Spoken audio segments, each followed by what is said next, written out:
retrouver.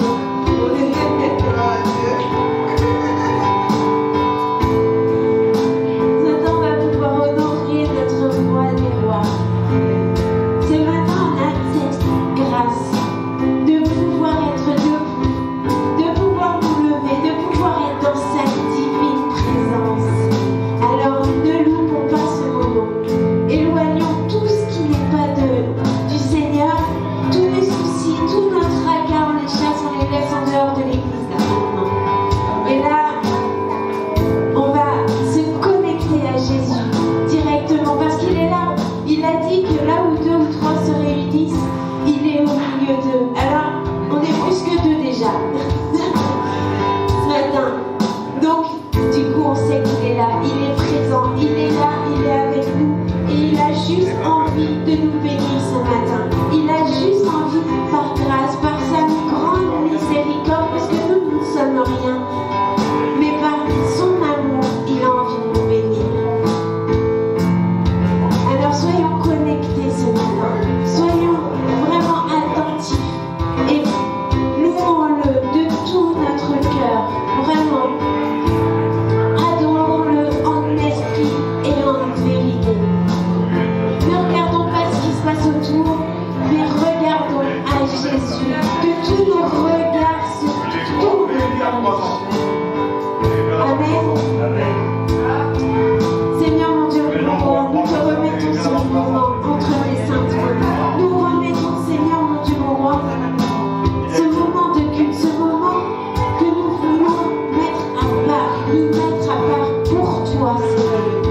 C'est un moment où nous voulons vraiment, entre frères et sœurs, réunis ensemble dans ton amour, Seigneur, être dans ta présence.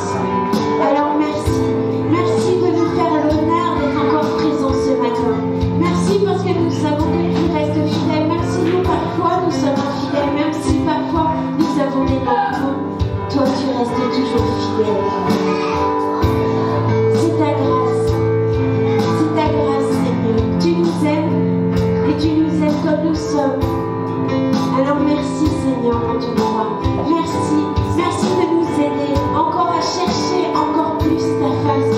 Merci, Seigneur, à nous aider à nous fortifier, à nous faire grandir encore davantage, afin que nous ne soyons pas des chrétiens du dimanche, mais que nous soyons des enfants, Seigneur, de tous les jours.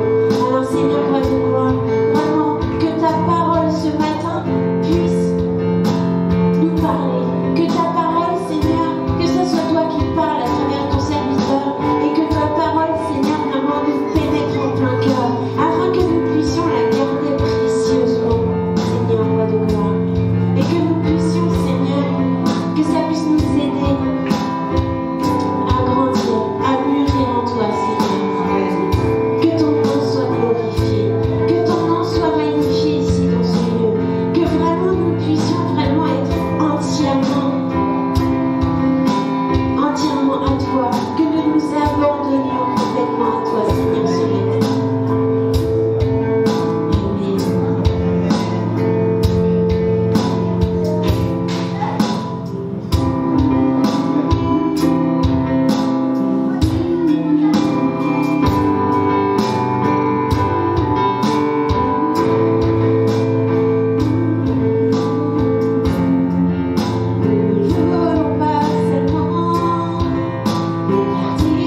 Aujourd'hui, nous nous inclinons devant ton trône de grâce, Seigneur.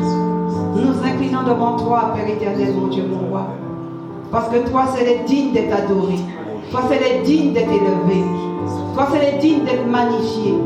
Nous n'avons pas d'autre Dieu que toi et toi seul, Seigneur. Toi seul qui règne en majesté sur nos vies et dans nos cœurs, Père éternel, mon Dieu, mon roi. Aujourd'hui, nous voulons te donner toute la gloire, Seigneur Jésus. Parce que tu es digne, Seigneur Jésus. Aujourd'hui, tout le cœur veut te chanter, danser pour toi ce matin, Seigneur Jésus. Parce que nous reconnaissons ta majesté. Nous reconnaissons ta suprématie. Nous reconnaissons que tu es un grand Dieu, tu es un Dieu fidèle. Et tu prends soin de tes enfants. Alors aujourd'hui encore, nous venons à toi, Seigneur, pour te dire encore merci. Merci pour ta divine présence. Merci de nous avoir gardés, de nous avoir protégés. Merci d'avoir guéri les malades, Père éternel, mon Dieu, mon roi. Merci de guérir tous ceux qui souffrent, Père éternel, mon Dieu, mon roi. Merci pour la paix que tu donnes en tout en chacun. Oh Seigneur Jésus, qui est comparable à toi? Qui est semblable à toi, Seigneur? Aujourd'hui encore, nous venons à toi tels que nous sommes, Seigneur. Nous sommes des petits enfants devant toi, Seigneur. Alors quoi en chacune d'entre nous, Seigneur Jésus. Grandis en chacune d'entre nous, Père éternel, mon Dieu, mon roi, afin de cheminer avec ton peuple ce matin, Seigneur. Nous sommes reconnaissants de tout ce que tu fais, Seigneur. Alors aujourd'hui encore, nous voulons te dire encore merci. Merci pour ta présence. Merci pour ta présence, Seigneur.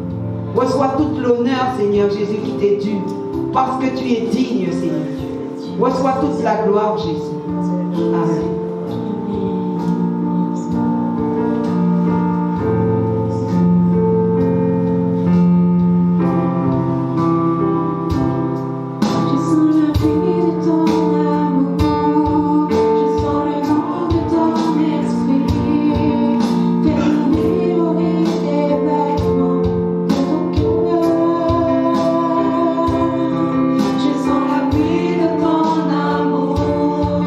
Je sens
Jésus, Seigneur. Merci, Seigneur. Quelle grâce d'être dans ta présence.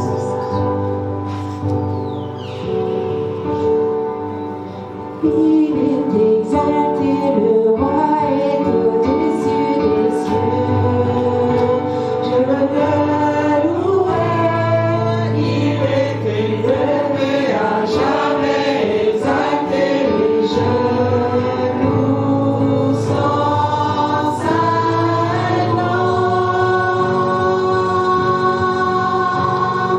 Il est Seigneur, sa vérité régnera. Tout l'univers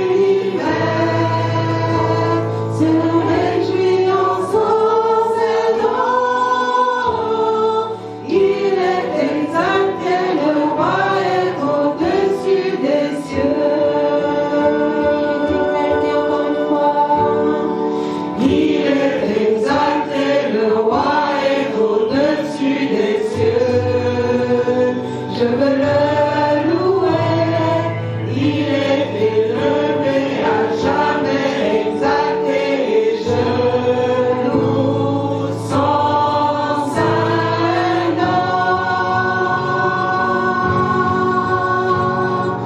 Il est Seigneur, sa vérité régnera. Tout l'univers se réjouit dans son saint nom.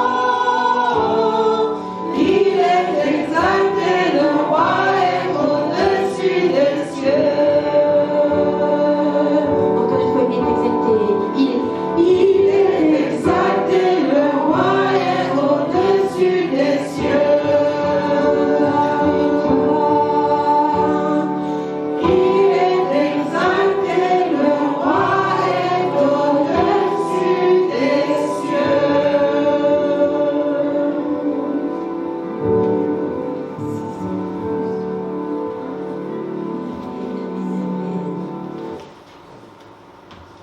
Quelle grâce d'être dans sa présence. Quelle grâce vraiment si le Seigneur est là. Il veut vraiment faire quelque chose pour toi. Vraiment que tu saisisses que tous les chants que nous chantons, que tu ne le chantes pas juste pour chanter. Que tu le chantes vraiment, que tu vives le chant. Quand tu vis le chant, qu'une église entière vit le chant, alors l'Esprit est là et il change tout. Soyez bénis.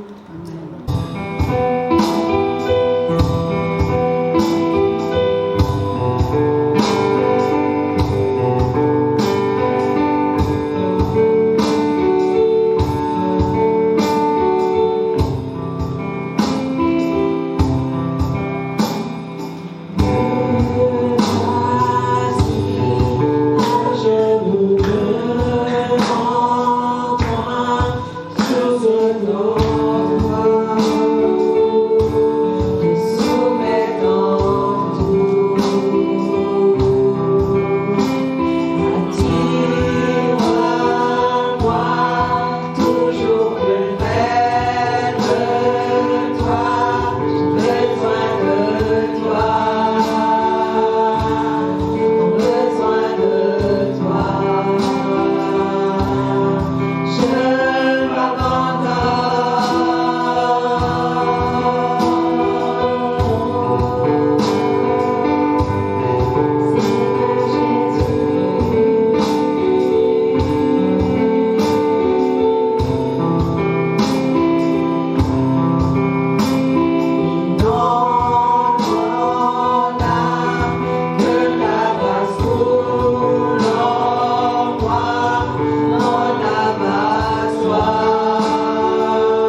Alléluia. Je m'abandonne à Dieu. Lui seul a ma destinée entre ses mains. Amen. Est-ce qu'on peut encourager par nos applaudissements?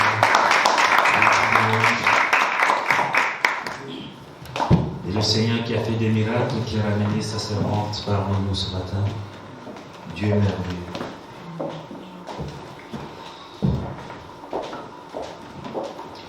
Nous avons chanté ce matin, je m'abandonne à toi et je veux plus de toi. Tu peux me remettre ça, c'est tout.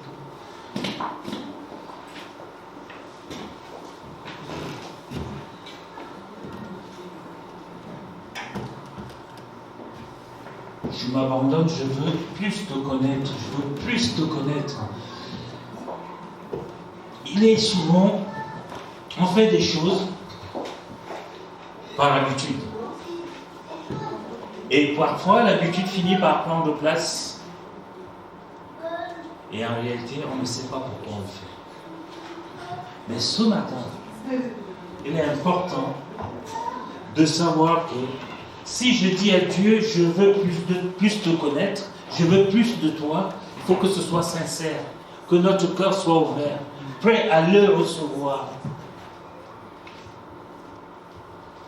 Mais j'attendais que vous me disiez, que vous me dites que nous l'avons déjà reçu. Il est là, dans notre cœur. Il est là en nous, par le Saint-Esprit. Notre Dieu est présent. Mais maintenant, il est avec nous. Est-ce que nous l'écoutons? Est-ce que nous entendons ce qu'il dit? Et celui qui a écrit, n'est-ce pas, ce cantique dit, je veux plus te connaître. C'est vrai, je suis avec toi, tu es avec moi. Mais je ne te connais pas assez, je voudrais maintenant, aujourd'hui, plus te connaître. Que dois-je faire? Et aujourd'hui, le Seigneur nous invite à aller quelque part pour apprendre à le connaître. Et c'est ce que nous allons voir ce matin. Je vais introduire ces moments et après quoi notre frère Eric va remettre ces moments, disons, ce culte entre les mains du Seigneur.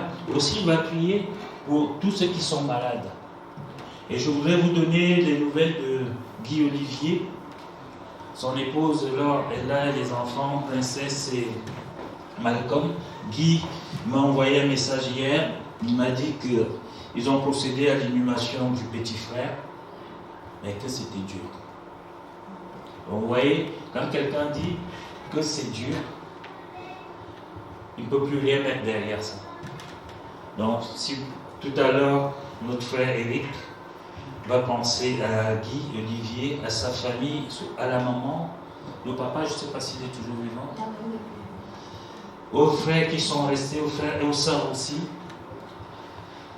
Vraiment que le Seigneur les fortifie, les relève, afin qu'ils ne puissent pas perdre le chemin qu'ils ont décidé de suivre, celui du Seigneur. C'est dans ce moment qu'on sait qui est ton frère, qui est vraiment ton ami. Et nous, en tant que frères, amis et tout, nous faisons partie de la famille, nous allons les porter, n'est-ce pas, par nos prières. Donc mon message de ce matin, le titre est « Nous sommes l'argile entre les mains du Seigneur ». Je ne voudrais pas dire « nous sommes comme l'argile », nous sommes réellement l'argile entre les mains du Seigneur. Jérémie 18, 1 à 6. Nous allons faire une lecture. C'est la première partie. Nous allons l'introduire ce matin et on verra ce que le Seigneur va nous dire les dimanches à venir. Donc nous faisons une lecture dans Jérémie 18, versets 1 à 6. La parole qui fut adressée à Jérémie de la part de l'Éternel en ces mots. Lève-toi, descends dans la maison du potier. Là, je te ferai entendre mes paroles. Donc le Seigneur, ce matin, te dit, comme à Jérémie, lève-toi et descends dans la maison du potier. Et il va se passer quelque chose, il va te faire entendre ces paroles. Ça signifie que avant tu ne les entendais pas. Tu t'es peut-être assis, tu dormais, mais maintenant il te dit, lève-toi, bouge un peu. Pendant le confinement, il y avait un slogan qui disait, manger, bouger, c'est pas quoi, pour ne pas prendre du poids. Le Seigneur, je ne sais pas comment on le dit dans l'ordre, mais vous m'avez compris. Le Seigneur te dit, tu es peut-être assis, tu es là dans ma présence, mais tu m'entends. Mais lève-toi, réveille-toi. Je veux te parler, je veux te dire quelque chose. Tu vas entendre mes paroles. Verset 3. Jérémie dit, je descendis dans la maison du potier, et voici, il travaillait sur un tour. Le vase qu'il faisait ne réussissait pas. Comme il arrive à l'argile dans les mains du potier, il en refit un autre vase, tel qu'il trouva bon de le faire. Aïe. Jérémie descend, va à la maison du potier, il observe ce que le potier fait. Il constate que le potier est en train de faire un vase et que ce vase ne réussit pas. Le potier, au lieu de se décourager, il reprend le vase et il en refait un autre. C'est important de comprendre, de retenir, n'est-ce pas, ce verset. Le vase qu'il faisait ne réussit pas. Comme il arrive à l'argile dans les mains du potier, il en refit un autre vase, tel qu'il trouva bon de le faire. Verset 6, verset 7. Et la parole de l'Éternel me fut adressée en ces mots. Ne puis-je pas agir envers vous comme ce potier, maison d'Israël? On peut dire aujourd'hui, et c'est vrai que ce message s'adresse au peuple israélite, mais nous sommes, n'est-ce pas, rajoutés à ce peuple. Donc nous sommes devenus enfants de Dieu par adoption. Donc ce message aussi nous est adressé. Et ce matin, comme Jérémie, comme je l'ai dit en introduction, nous sommes invités à aller à la maison du potier. Dit l'Éternel. Voici comme l'argile est dans les mains du potier, ainsi vous êtes dans ma main, maison d'Israël. Je pourrais dire, ainsi comme l'argile est entre les mains de l'Éternel, vous êtes aussi dans ma main, église de Pithiviers, peuple de Pithiviers, peuple des alentours de Pithiviers. Parce que nous sommes ici à Pithiviers, mais l'église appartient à tous les enfants. Et j'ai relevé 4 idées fondamentales contenues dans cette parabole. Et ce matin, pour introduire, je n'en veux en parler que de 2 de ces idées. La première, c'est l'argile. L'argile n'a rien sans être passé dans les mains du potier. Tu n'es rien, bien-aimé, si tu n'es pas dans les mains du Seigneur. Et la première chose que le potier fait, il a une vision pour cette masse qui est l'argile. Il a déjà cette vision. Et notre Dieu, en te créant, avait déjà une vision pour toi.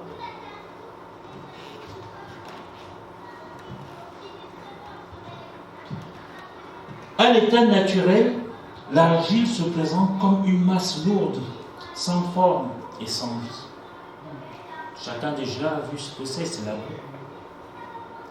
Il n'y a dans son sein aucune forme ni aucune puissance de vie. C'est un peu comme dans un œuf, il y a le jaune d'œuf, le blanc d'œuf, ou alors dans une graine. Mais pour qu'il y ait transformation, pour que cela se transforme en un poussin, en une plante, il faut une puissance, une volonté extérieure, une sagesse extérieure. Et il en est de même pour nous qui sommes l'argile entre les mains du Seigneur. Cela est important de le comprendre et de l'entendre. Cette masse donc qui est composée de l'argile resterait inerte, sans vie, sans utilité particulière, sans l'intervention de la main du potier. L'argile peut être là. Vous allez regarder, elle va vous regarder, mais ça ne va rien faire, ça ne va pas bouger. Il faut que le potier prenne l'argile, il va la malaxer, il va la tourner, il va faire tout ce qu'il veut afin de donner une forme à cette argile. Et ces trois types de masse dont je viens de vous prendre en exemple, l'argile, l'œuf, la graine, dépendent entièrement d'une volonté, d'une puissance et d'une sagesse extérieure. Et en dehors de cette volonté, de cette sagesse, de cette puissance, rien ne peut se passer. Frères et sœurs, cette volonté et cette puissance, cette sagesse, celle du potier, c'est Dieu. C'est Dieu. Si la graine ne meurt, elle ne peut produire. Si tu ne meurs, tu ne peux produire. Mais attention, et souvent quand les gens disent ça, non, on n'est pas une secte. On enterre les gens vivants. Non, c'est la mort spirituelle à soi-même. Le moi doit partir. Et laisser Dieu faire. Il en est de même pour toi et moi. En dehors de Dieu, nous ressemblons à cette argile sans forme et sans vie et sans but. Le livre de la Genèse dit clairement que l'homme a été formé de l'argile, de la poussière de la terre. Et c'est d'ailleurs de là où vient le nom de Adam, qui signifie retirer de la poussière, retirer de la terre. Pour que cette matière devienne un homme, une âme vivante, il a fallu que Dieu lui donne une forme et souffle sur cette forme inerte son esprit qui lui a donné de la vie. Donc vous voyez la différence. L'argile est là, elle ne sert à rien. Elle est même bien, on marche dessus, on glisse, on peut tomber. Mais quand le potier qui est Dieu prend cette argile entre ses mains, il sait déjà ce qu'il va en faire. Et la première chose qu'il a fait, il a créé Adam. Et il a regardé Adam qui était couché là, juste une masse. Il a dit, il faut que je lui donne la vie. Il a fait, il a soufflé dans ses narines. Et Adam a pris vie. L'esprit de Dieu est rentré en lui. Et Adam est devenu un homme. Et nous sommes des descendants d'Adam. Genèse 2, verset 7 dit, l'Éternel Dieu forma de la poussière de la terre. L'Éternel Dieu forma l'homme de la poussière de la terre. Il souffla dans ses narines un souffle de vie et l'homme devint un être vivant. On n'est pas comme ça tombé que d'un arbre, comme un fruit. C'est Dieu qui nous a créés. Nous avons un créateur. Et nous appartenons à quelqu'un. Et je voudrais même te dire que Dieu, il t'a pensé, il t'a réfléchi, il t'a imaginé, et puis il t'a créé. Et lorsqu'il t'a créé, il a regardé, il a dit, il faut bien qu'il commence à faire quelque chose. Il a soufflé, il a mis en toi son esprit. C'est pour cela que tu es un petit Dieu. Les chiens ne font pas les chats. Dieu fait des petits dieux. Mais nous oublions cela. Lorsqu'il y a un bobo, on commence à crier. On commence à pleurer. Dieu est avec nous. Et nous sommes des petits dieux. N'est-ce pas, bien-aimés? L'homme sans Dieu est comme l'argile sans l'intervention du potier. Et dans ce cas, si Dieu est pour toi le potier et que tu es l'argile entre ses mains, cela voudrait dire que Dieu travaille encore sur toi. Tu crois que tu es un être fini là? Tu es fini par nature, mais il y a quelque chose en toi qui n'est pas fini. C'est pour cela que je chante. Nous avons chanté, je veux plus te connaître. Nous tendons à devenir comme Jésus. C'est cela le but même d'être chrétien, d'être enfant de Dieu. C'est de tendre à devenir comme Jésus. C'est ce qu'on dit, professeur. C'est ça? Tendre à devenir comme Jésus. Et je voudrais, ce matin, avant que notre frère Eric ne vienne remettre ses moments entre les mains du Seigneur, que tu dises, c'est vrai, j'étais à côté du Seigneur, il était avec moi, mais je ne l'écoutais pas. Mais je vais, ce matin, accepter son invitation à aller dans la maison du potier pour voir ce que le Seigneur veut faire avec moi. Avant, il a fait, ça n'a pas marché, on va voir. Mais il n'a pas renoncé à faire avec toi. Il veut continuer. Mais pour cela, il faut que tu descendes à la maison du petit. N'est-ce pas? Spirituellement. N'est-ce pas? Oui.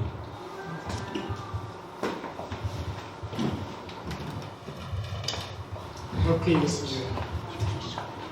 Notre Père, notre Dieu, c'est un privilège, c'est une grâce que tu nous accordes d'être en ta présence. Car Seigneur, beaucoup en ce moment gémissent sur les lits de maladie, beaucoup sont dans les troubles, dans des guerres, dans des tribulations. Mais Seigneur, tu nous as mis à part et tu nous conduis en ta présence, Seigneur. C'est pour ça que nous voulons te dire merci. Oh Seigneur, qui sommes-nous pour que tu prennes garde à nous, Seigneur? Père, nous voici devant toi, disposés, Seigneur, à recevoir de toi, Seigneur. Enseigne-nous de toi. Père, révèle-toi à nous. Nous sommes là disposés, Seigneur, comme une pâte d'argile. Viens nous façonner, Seigneur, tel que tu le veux. Viens, Seigneur, nous remplir, Seigneur, d'une onction nouvelle. Viens nous enseigner, Père. Que, Seigneur, tu remplisses ton serviteur. Que tu l'utilises comme un canal pour nous parler. Que tu puisses, Seigneur, nous éclairer davantage afin que nous nous approchions davantage de toi. Ô notre Père et notre Dieu, nous te plaçons ce moment, Seigneur. Ce moment où nous sommes en ta présence, Seigneur Dieu Tout-Puissant. Viens briser, Seigneur, toutes, Seigneur, nos raideurs. Viens briser, Seigneur Dieu Tout-Puissant, toutes les parties dures. Et laisse que, Seigneur, nous soyons façonnables. Que, Seigneur, tu disposes, Seigneur, de nous comme tu l'entends. Ô notre Père et notre Dieu, nous te remercions et te rendons grâce pour ce moment où, Seigneur, nous recevons de toi une manne, Seigneur, une manne nouvelle, Seigneur. Nous avons besoin de recevoir notre réma ce soir, ce jour, Seigneur. Viens nous remplir, viens nous enseigner. Nous voulons également te placer, Seigneur, notre frère Guy Olivier, qui est loin, Seigneur, de là. Mais Père, tu es un Dieu omnipotent, omniprésent, omniscient. Tu connais toutes choses. Il n'y a pas de limite d'espace en toi, Seigneur. C'est pour ça que nous t'invoquons, afin que tu puisses étendre ta main sur notre frère là où il se trouve et sa famille, Seigneur. Que tu puisses, Père, le consoler, lui donner des forces, Seigneur, et qu'il reste accroché à toi, qu'il garde, Seigneur, son regard tourné vers toi, afin que tu puisses, Seigneur, l'assister dans ces moments. Nous te plaçons, Seigneur, ce moment de culte entre tes mains. Que tu conduises ce moment, que tu prennes contrôle de ce moment et que, Seigneur de Tout-Puissant, nous ne rentrons pas de là comme nous sommes venus, mais que tu fasses du nouveau en nous. Nous te remercions et te rendons grâce. Au nom de Jésus, nous t'avons ainsi prié et que tu nous as exaucés. Amen. Amen. On va reprendre ce chant. Je m'abandonne.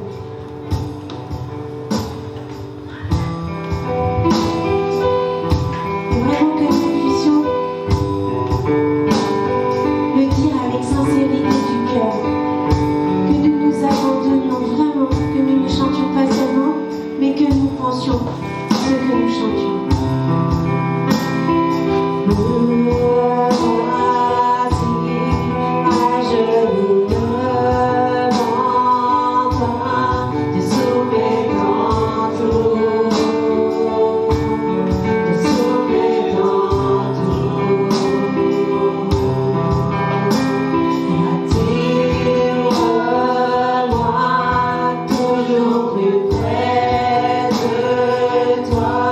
J'ai besoin de toi.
dans ma vie.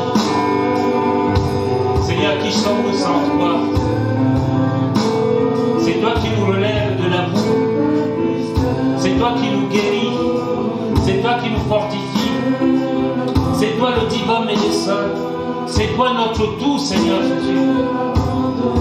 Alors que nous n'étions même pas encore dans le ventre de nos mamans, Seigneur, tu nous connaissais déjà. Parce que c'est toi qui nous as formés. C'est toi qui nous as choisis. Et c'est toi qui as mis en chacun de nous le souffle de vie. Et ce matin, nous glorifions ce seul nom que dessus ton nom, le nom de Jésus-Christ. Toi qui as donné ta vie pour que nous ayons la nôtre. Alors, papa, comment ne pas reconnaître ce grand Dieu que tu es? Comment ne pas reconnaître qu'il n'y a point d'autre Dieu comme toi sur cette terre? Alors, prends toute la place ce matin. Merci pour ton esprit qui nous vivifie. Merci pour ton esprit qui nous enseigne. Merci pour ton esprit qui nous renouvelle. Merci pour ton esprit qui nous donne une onction fraîche, Seigneur. Parce que cette fraîcheur, Seigneur, que nous avons, Seigneur Jésus, vient de toi et de toi seul. Merci de toucher chacun de tes enfants. Merci, Seigneur Jésus, non seulement de répondre à leurs besoins matériels, mais aussi de répondre à leurs nécessités spirituelles. Tu es Dieu. Et nous voulons mettre, Seigneur, nos pieds dans les empreintes des tiennes, Seigneur. Mettre nos petites mains dans tes grandes mains. Et poser, Seigneur, nos oreilles sur ta poitrine pour entendre le battement de ton cœur. Pour savoir ce que tu désires pour nous. Merci, Papa, pour toutes ces choses. Que la grâce et la gloire te reviennent, Jésus. Amen.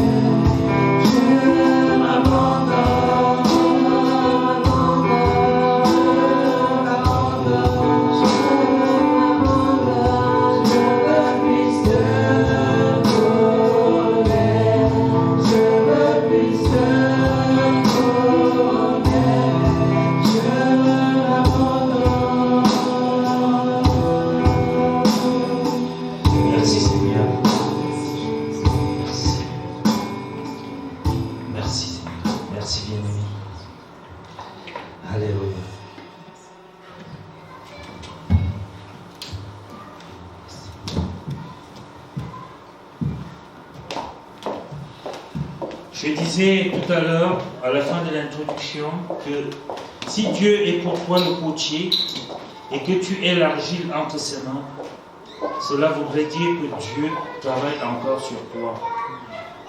Peut-être que ce qu'il a voulu faire avec toi hier n'a pas marché, mais il y a une bonne nouvelle. Et cette bonne nouvelle est que si ce qu'il a voulu faire de toi hier n'a pas marché, il n'a pas renoncé. Il est prêt à recommencer afin d'arriver à faire de toi ce vase qu'il veut que tu sois. Un vase d'honneur, un vase de qualité. Ne regardons pas à ce que nous sommes, mais regardons à ce que Dieu dit que nous sommes. Il est important de savoir que ce que je peux dire que je suis n'a pas de valeur si Dieu n'a pas dit que je suis cela. Je peux me voir petit, mais Dieu me voit grand. Gédéon, va avec la force que tu as. Mais je suis le plus petit de ma famille. Ma famille est la plus petite de... Je suis le plus pauvre du village, je suis le plus... Mais Seigneur dit, va avec la force que tu as parce qu'il te voit grand. Et vous avez vu tout ce que Gédéon a fait? Celui que le Seigneur a trouvé en train de cacher le blé dans le pressoir. Celui qui avait peur que l'ennemi vienne prendre le blé qu'ils avaient pour toute l'année. Mais lorsque le Seigneur lui a dit, mais toi tu te vois comme ça, mais moi je te vois pas le petit Gédéon. Tu es un grand, tu es puissant parce que je suis en toi, je suis avec toi. Qu'est-ce qu'il a fait? Il a commencé par aller briser, renverser les autels que ses pères avaient fait. Est-ce que Gédéon de lui-même, dans sa petitesse comme il se voyait, pouvait le faire? c'est parce que le grand Dieu est avec nous. Et quand le grand Dieu est en toi, tu deviens aussi grand. C'est important, bien-aimé. Car nos vies n'ont pas de sens, que si Dieu a travaillé en nous. Si Dieu ne travaille en toi, ta vie n'a aucun sens. Tu vas te voir beau, belle, forte, mais cela n'aura aucun sens. Mais quand Dieu travaille en toi, ta vie a un sens.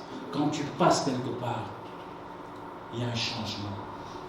Les gens qui sont là, qui te côtoient, vont changer. La lumière qui est en toi, la lumière de Jésus qui est en toi, va, n'est-ce pas, les transformer aussi.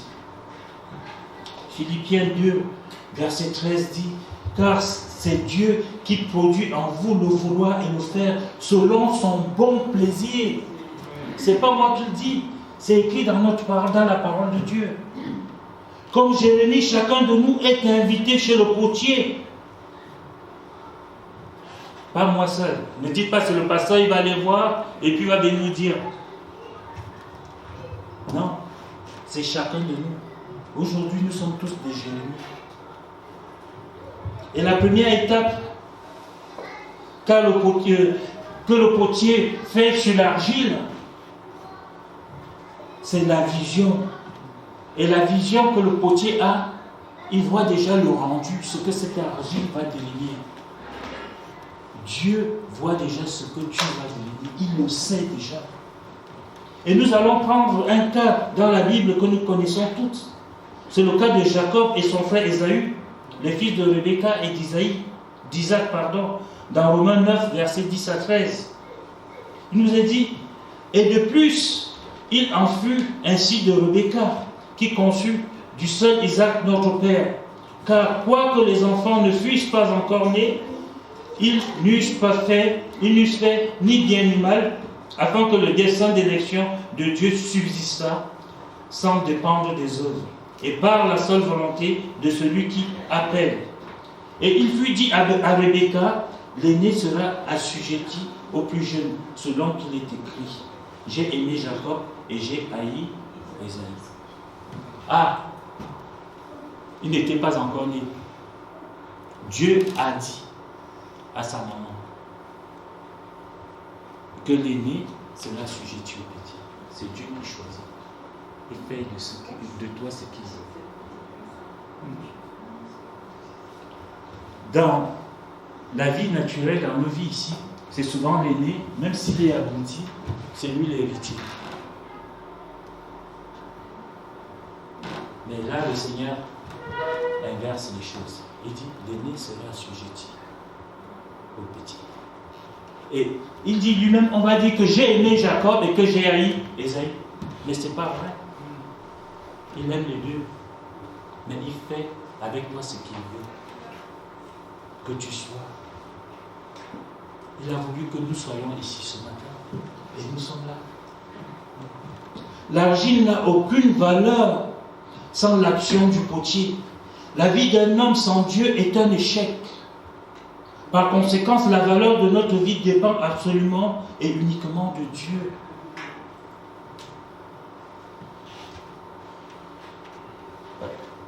Je n'aime pas parler des hommes politiques, mais comme ce sont des images que nous avons et des hommes qui ont marqué notre vie, prenons un Mitterrand dans sa vie. Il a tout fait, mais à la fin de sa vie, il a commencé à chercher ce qui se passe dans l'au-delà, où il ira. Qui sommes-nous pour lui dire que tu iras en enfer, que tu iras, je ne sais pas où? C'est pas moi. C'est chacun de nous qui sait où il ira. Parce que nous avons fait, si nous avons marché selon la volonté de Dieu. Ce n'est pas à quelqu'un de venir te dire tu iras là-bas, tu iras là-bas. Si quelqu'un te dit ça, c'est un menteur. Toi déjà intérieurement, avec le Saint-Esprit et Dieu que tu as, tu sais où tu vas aller. Il cherchait où il devrait aller.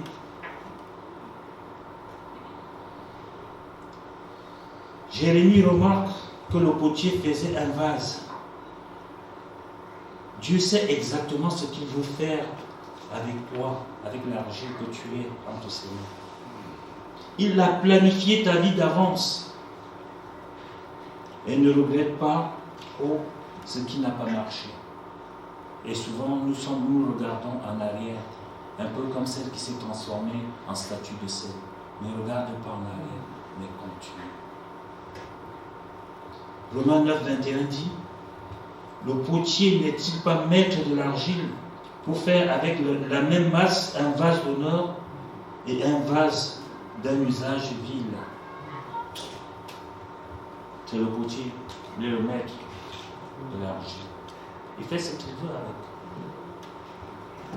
Éphésiens 2, verset 1 dit, vous étiez morts par vos offenses et par vos péchés, mais celui qui nous a créés n'a pas voulu que nous restions, n'est-ce pas, dans le trou, que nous restions esclaves de Satan. Il est descendu sur le bois infâme qui est la croix. Il a donné sa vie pour que nous ayons la nôtre, que nous puissions vivre.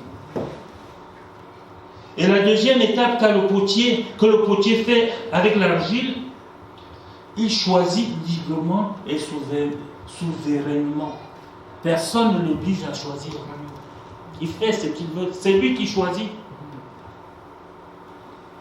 Personne ne peut influencer le choix de Dieu pour qu'il te choisisse ou pour qu'il te rejette. Personne. Et que personne ne te dise que c'est grâce à lui que Dieu t'a choisi ou t'a rejeté. Et c'est ce que nous avons souvent dans certaines églises. Ah oui, mais si tu fais comme ça, Dieu t'a choisi. C'est pas vrai.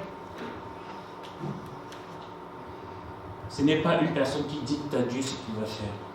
Dieu est le seul maître.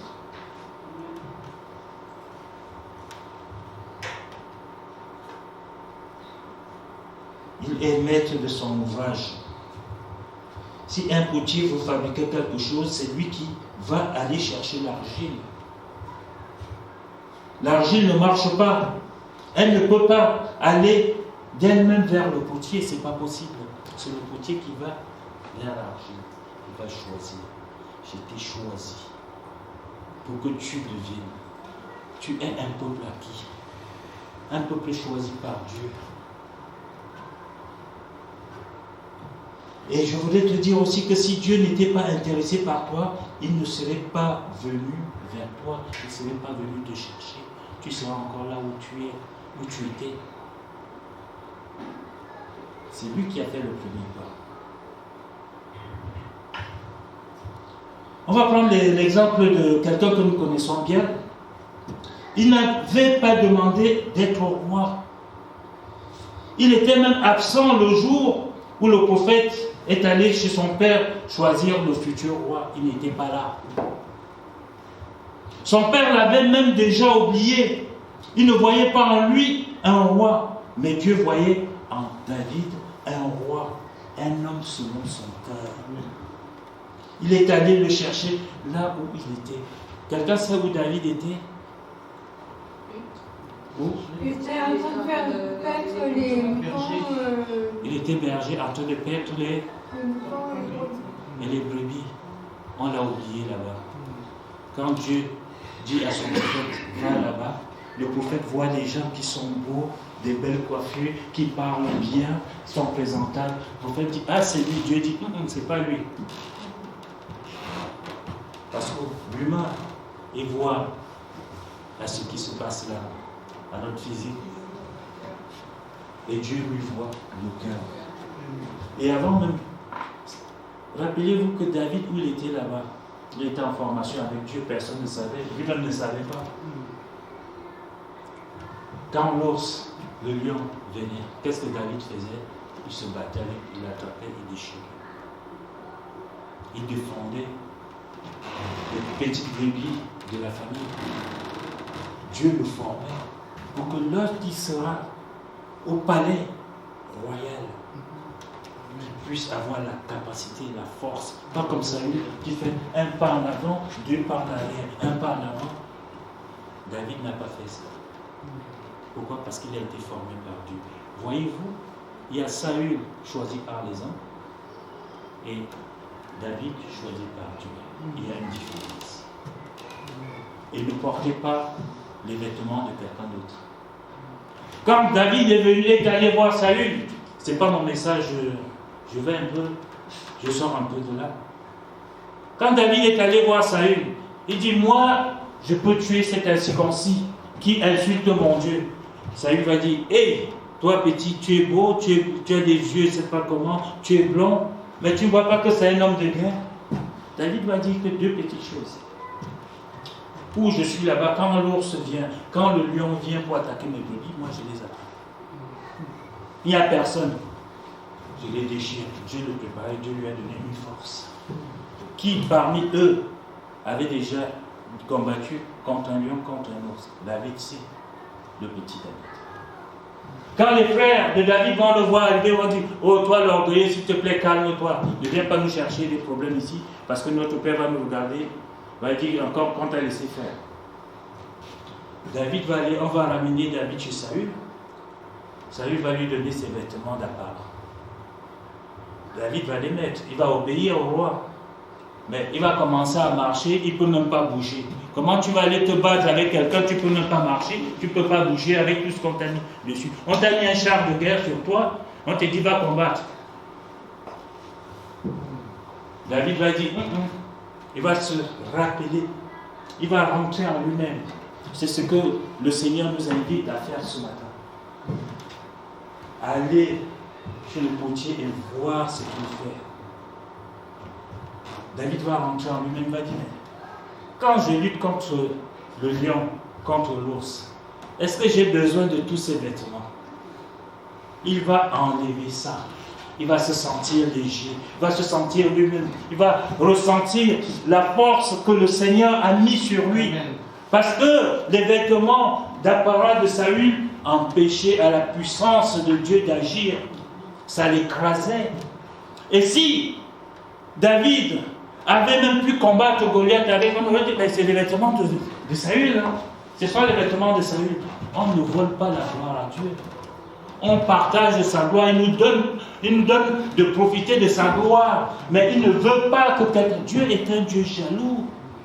Va descendre chez le potier, va voir ce que je fais avec toi. Comme le potier a l'argile entre ses mains, comme ça j'étais aussi entre mes mains. Et je vais te donner ce que toi-même tu n'imagines pas d'être. Je vais faire de toi, pardon, ce que tu n'imagines pas que tu pourras devenir. Les hommes vont te glorifier, les hommes vont t'élever, mais la chute sera très facile et tu vas pleurer. Mais quand Dieu, lui, il t'élève, David a fait plein de choses. Mais comme il était bien vu aux yeux de Dieu et qu'il faisait la volonté de Dieu, on parle encore de David aujourd'hui. Veux-tu qu'on parle de toi? Va dans la maison du potier. Les grands hommes, on en parle dans l'histoire. Mais David, on en parle. Salomon, on en parle. Jésus, n'en parlons plus. Mais si tu es un petit Jésus, tu n'as pas besoin que les gens te mettent à la une. Naturellement, ça va le faire. David est un exemple.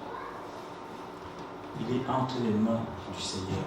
Il est l'argile entre les mains du Seigneur. Est-ce que tu veux être cette argile entre les mains du Seigneur? Disons à Samuel 16, verset 1. L'Éternel dit à Samuel, quand cesseras-tu de pleurer sur Saül? Je l'ai rejeté afin qu'il ne règne plus sur Israël. Remplis ta corne d'huile et va, je t'enverrai chez Isaïe, car j'ai vu parmi ses fils celui que je désire pour roi. 1 Samuel 16, versets 11 à 13. Puis Samuel dit à Isaïe, sont ceux-là tous tes fils? Là, Samuel est chez le papa de David. Il s'appelle Isaïe. Il dit, ce sont ceux-là tous tes fils? Et il répondit, il reste encore le plus jeune, mais il fait perdre les brebis. Alors Samuel dit à Isaïe, envoie le chercher, car nous ne nous placerons pas avant qu'il ne soit venu ici. Donc, Samuel ne pouvait pas, n'est-ce pas, bénir quelqu'un si toute la tribu, si toute la lignée n'était pas là.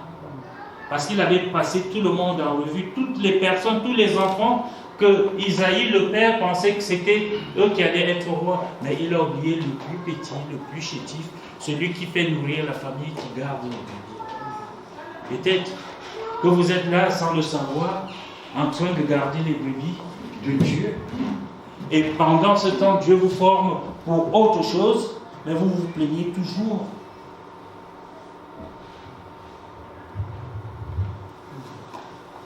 Verset 12.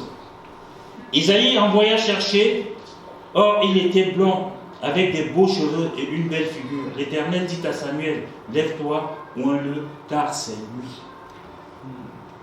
Tu es choisi par Dieu. Nous sommes choisis par Dieu. Et Dieu fait de nous ce qu'il veut. Voilà une personne. Dans sa lignée, il n'y a pas de roi. Mais Dieu sait déjà que lui, il sera roi. Dieu sait déjà que sa destinée, c'est d'être roi. Sa destinée, c'est sauver le peuple d'Israël. Toi, ta destinée, c'est peut-être sauver ton épouse, ton époux, ta famille qui n'est pas au Seigneur, ton quartier, les gens vers qui Dieu va t'envoyer, ou les gens que Dieu va envoyer vers toi. Mais toi, tu trouves que c'est dur. C'est compliqué d'attendre. Un jour pour toi, c'est comme 1000 ans pour l'Éternel, c'est ça qu'on dit. Alors, mieux vaut attendre. Et en silence. Verset 13. Samuel prit la corne d'huile et l'oignit au milieu de ses frères. L'Esprit de l'Éternel saisit David. À partir de ce jour, et dans la suite, Samuel se leva et s'en alla à Rama. Est-ce que quand David, on l'a oint d'huile, il continue à être dans les mains du Seigneur, continue cette argile que le Seigneur m'a lancée. Vous voyez, pendant combien de temps après il est devenu roi? Quelqu'un peut me dire 13 ans, c'est ça? Et pendant 13 ans, il était au palais, il mangeait bien, il dormait bien, persécuté dans tous les sens. Il était en train d'être malaxé. Il était sur la tour. Vous savez, j'ai oublié de prendre le dessin. Je ne sais pas si on peut maintenant mettre les dessins à l'avenir, les projeter des choses. Oui. Le potier avec David, de l'argile dans ses mains. Vous voyez la tour, le tour tournait, il mettait. Quand ça n'allait pas, il appuyait dans tous les sens. Et vous savez, quand il appuie, c'est au cœur. Là, ça fait mal, vous voyez. Tout le côté, là, le corps, ça déjà, ça forme, ça continue de tourner, ça glisse. Mais le pouce est à l'intérieur sur le corps, on appuie le cœur. Ça fait mal d'aller crier, oh, pendant 13 ans. Et pourtant, il avait la possibilité de prendre le royaume sans toutefois l'intervention du Seigneur. Il est juste allé couper le pan du vêtement de Saül. Il a dit, tu vois, si je voulais, je l'aurais pris. Si je voulais ta mort, je l'aurais fait, je serais devenu roi. Mais ce n'était pas encore la volonté de Dieu. Il se serait fait le roi lui-même et ça n'aurait pas marché. Et il va dire quelque chose d'important. On ne touche pas à loin de l'Éternel. Saül est rejeté, David est appelé à le remplacer, mais Saül est jaloux de David. Et David dit, je ne toucherai pas à loin de l'Éternel. Parce que Saül reste encore sous la protection de Dieu. C'est un enfant de Dieu. Malgré qu'il est sorti de la volonté de Dieu, il reste enfant de Dieu.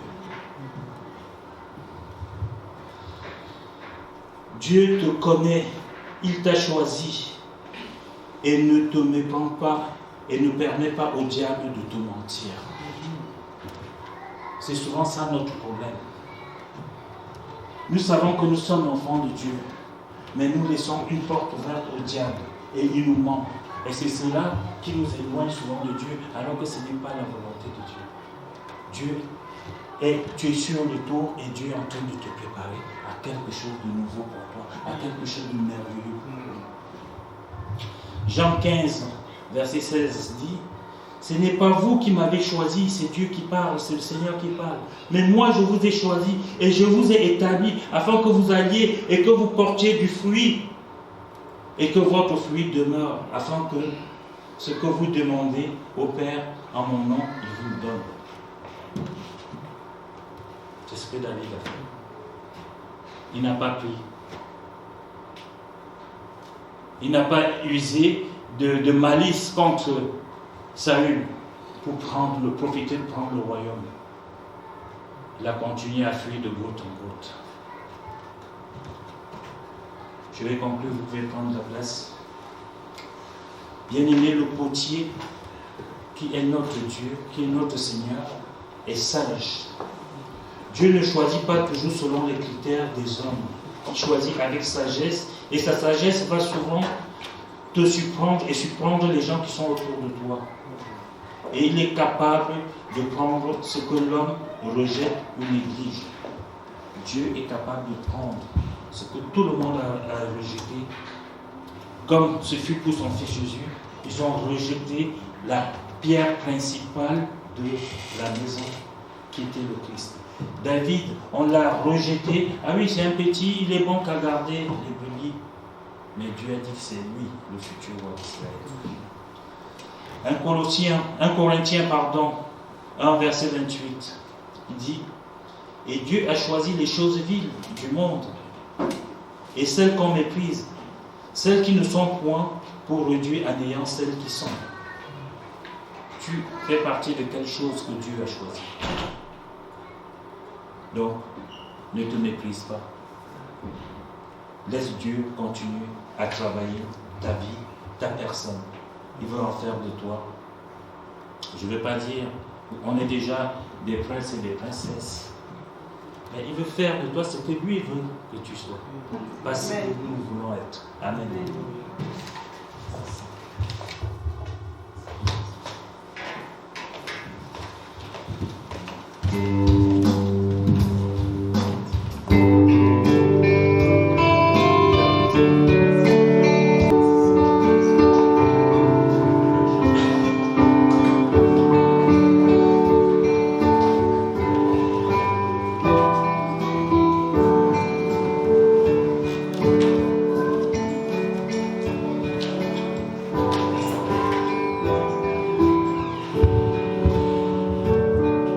Nous allons partager ensemble la Sainte Seine et je vais introduire ces moments par une petite lecture dans le livre de Corinthiens, chapitre 11, à partir du verset 23. C'est le Seigneur qui parle par la bouche de son serviteur, l'apôtre Paul. Il dit, « Car j'ai reçu du Seigneur ce que je vous ai enseigné. C'est que le Seigneur Jésus, dans la nuit où il fut livré, prit du pain. Et après avoir rendu grâce, le rompit et dit, « Ceci est mon corps qui est rompu pour vous. Faites ceci en mémoire de moi. » De même, après avoir soupé, il prit la coupe et dit, « Cette coupe est la nouvelle alliance en mon sang. Faites ceci en mémoire de moi, toutes les fois que vous en boirez. Car toutes les fois que vous mangez ce pain et que vous buvez cette coupe, vous annoncez la mort du Seigneur jusqu'à ce qu'il revienne. C'est pourquoi celui qui mangera le pain ou boira la coupe du Seigneur indignement sera coupable envers le corps et le sang du Seigneur. Amen. Que chacun d'entre s'éprouve lui-même. Amen. Tu vas venir prier pour le pain et le vin, s'il te plaît, Audi. Et après cela, vous allez partager. Commencez par distribuer le pain et après le vin. Donc tu pries d'abord et après on va distribuer le pain et le vin. Tendre Père Céleste, merci de cet instant que tu as mis à notre disposition pour te louer et te remercier. Merci de ce que tu nous permettra et tu vas nous permettre à cet instant également aussi de pouvoir revivre et commémorer cette Sainte Seine que toi-même tu as pu effectivement vivre avec tes disciples afin que précisément la vie éternelle nous soit accordée et que le pain et le vin puissent effectivement purifier nos corps et nous permettre de pouvoir continuer la mission que toi-même tu as souhaité pour nous. Au nom de ton Fils Jésus-Christ, Père, je t'ai prié. Amen. Amen.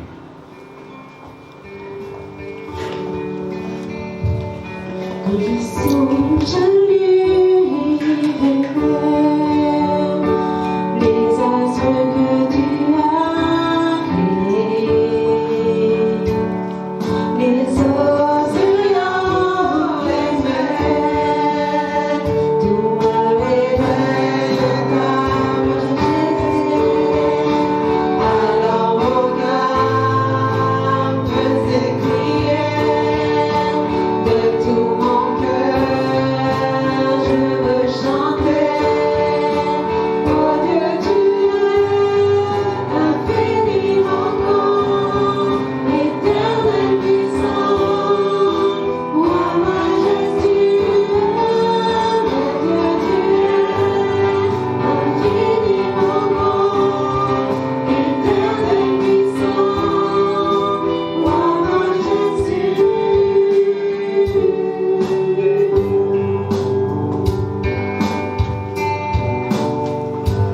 Bien-aimés, nous allons prendre ensemble le pain qui représente le corps du Seigneur battu sur le bois de la croix.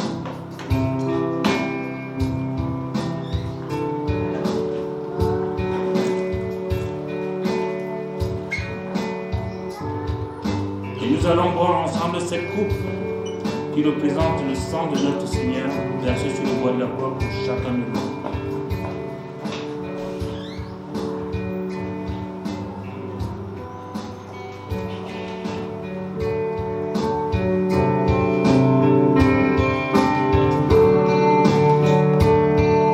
Je songe que tu m'as fait,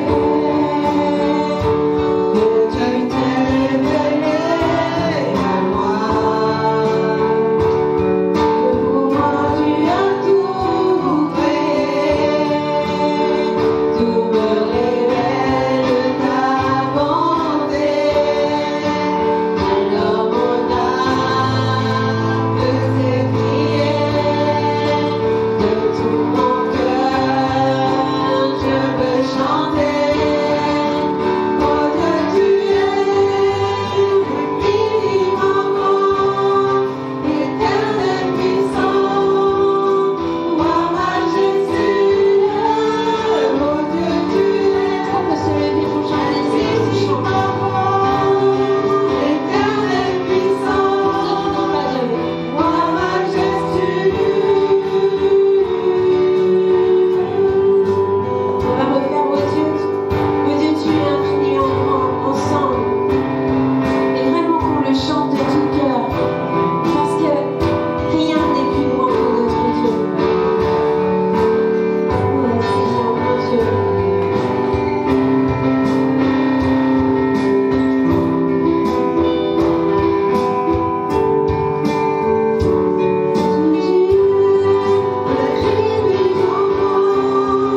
Éternel puissant, roi majestueux. Oh Dieu, tu es infiniment grand, éternel puissant, roi majestueux.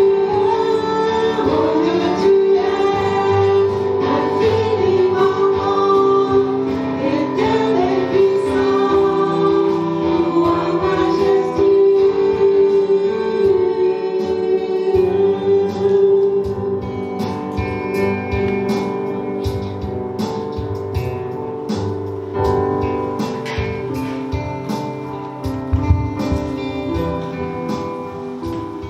Seigneur, nous te remercions de permettre de prendre la route chaque dimanche et encore venir à l'église. Bénis ceux qui ont donné ainsi ceux qui n'ont pas pu donner, Seigneur. Seigneur, sois avec nous, Seigneur. Afin de passer une meilleure semaine, chaque semaine, Seigneur. Seigneur, je te remercie pour le souffle de vie que tu nous donnes chaque jour, Seigneur. Bénis-nous, Seigneur. Amen.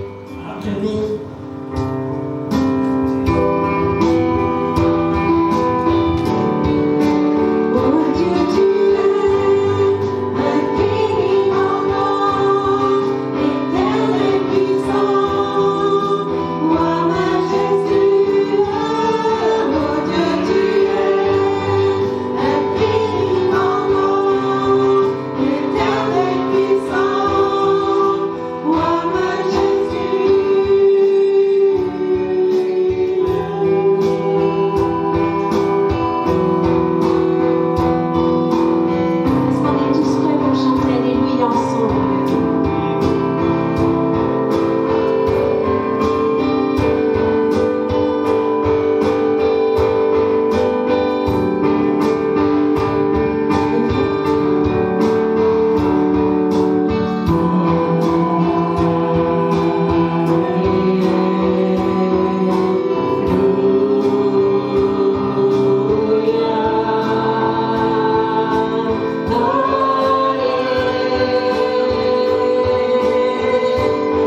cru que tu levais la main.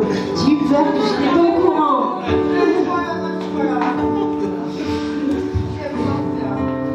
J'espère que vous avez été bénis de ce moment vraiment dans la présence de notre Roi des Rois. Quelle grâce de pouvoir nous réunir tous ensemble entre frères et sœurs, de nous soutenir dans les moments difficiles, d'être dans la joie ensemble quand il y a des moments de joie. Et vraiment que vous soyez bénis, remplis, fortifiés pour cette semaine et que nous puissions nous retrouver avec toutes nos forces, avec toutes les forces du Seigneur, surtout la semaine prochaine et nous retrouver pour célébrer notre Roi des Rois. Amen, amen, amen.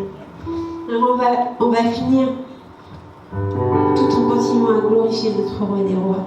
Vous connaissez tous, alors qu'on chante vraiment tous ensemble.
On va vous offrir un dernier chant.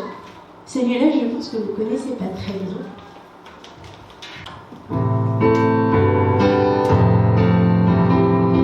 C'est ma prière dans le désert. C'est ma prière dans le désert. Quand tout en moi semble asséché. C'est ma prière dans la fin de mon besoin. Dieu est le Dieu qui pourvoit. C'est ma prière dans le feu.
béni. Seigneur, accompagne-nous dans nos demeures, Seigneur. Sois devant nous comme guide et derrière nous comme protecteur, Seigneur. Nous allons prendre, Seigneur, nos véhicules au Père de gloire. Que tu sois devant nous encore, ô Dieu. Protège-nous, Seigneur, toute la journée et des jours à venir, Seigneur. Que ce jour soit un beau dimanche pour toutes les familles des nations. Reçois la gloire au nom de Jésus. Amen. Amen. Soyez bénis.